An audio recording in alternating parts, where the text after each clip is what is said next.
Tacloban, ang kandidato sa pagka-presidente ng Partido Liberal na si Mar Rojas, nag-ikot siya kasama ilang lokal na opisyal. Nagpasaring si Rojas sa kanyang mga katunggali. Nakatutok si Salima Refran.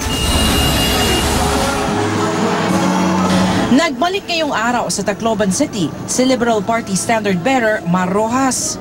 Bagamat madalas na rin bumisita sa lungsod, ito ang unang pagkakataon na nag-ikot sa publiko si Rojas. Ang pinuntahan ng dating Mr. Palengke, ang Tacloban City Public Market. Bahagi ito ng RAY o Reconstruction Assistance on Yolanda Project na pinamunuan ni Rojas noong kalihim pa ng DILG. Tinanong si Rojas ng reaksyon sa mga kumakalat sa social media na hindi raw siya iboboto ng mga taga-Tacloban dahil daw sa kabagalan ng aksyon ng pamahalaang Aquino nang manalasa ang bagyong Yolanda. Ang issue na yan siguro gawa-gawa na sa politika. Nakita niyo naman lalapit ba sa akin itong mga kababayan natin dito na napakainit ng kanilang pagtanggap sa akin kung may issue sila sa akin. Nakita naman nila na tapat tayo sa ating pagbibigay serbisyo. Kasama rin ni Rojas ang ilang opisyal ng lokal na pamahalaan. Hindi niya kasama sa pag-iikot ang alkalde ng lungsod na si Mayor Alfred Romualdez.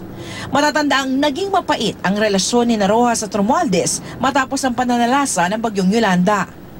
Sa text message ni Romualdez, sinabi niyang kababalik lang niya mula sa Maynila at di na sila nag-abot ni Rojas.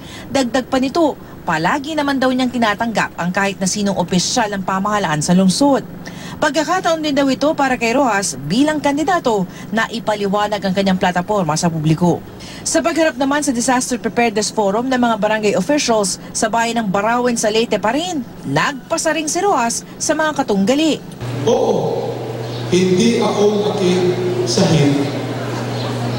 Oo, hindi madrama ang kwento ko.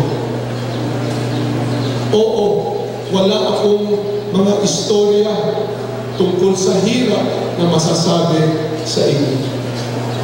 Pero oo din, hindi ako manloloko. Oo din, hindi ako abusado. At higit sa lahat, oo, hindi ako magnanakaw.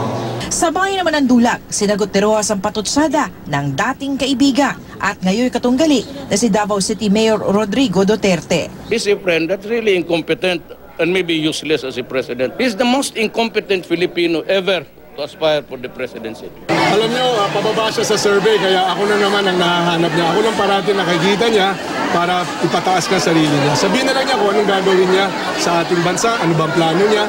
Wala na siyang nakita kundi ako. Ako may plano ako.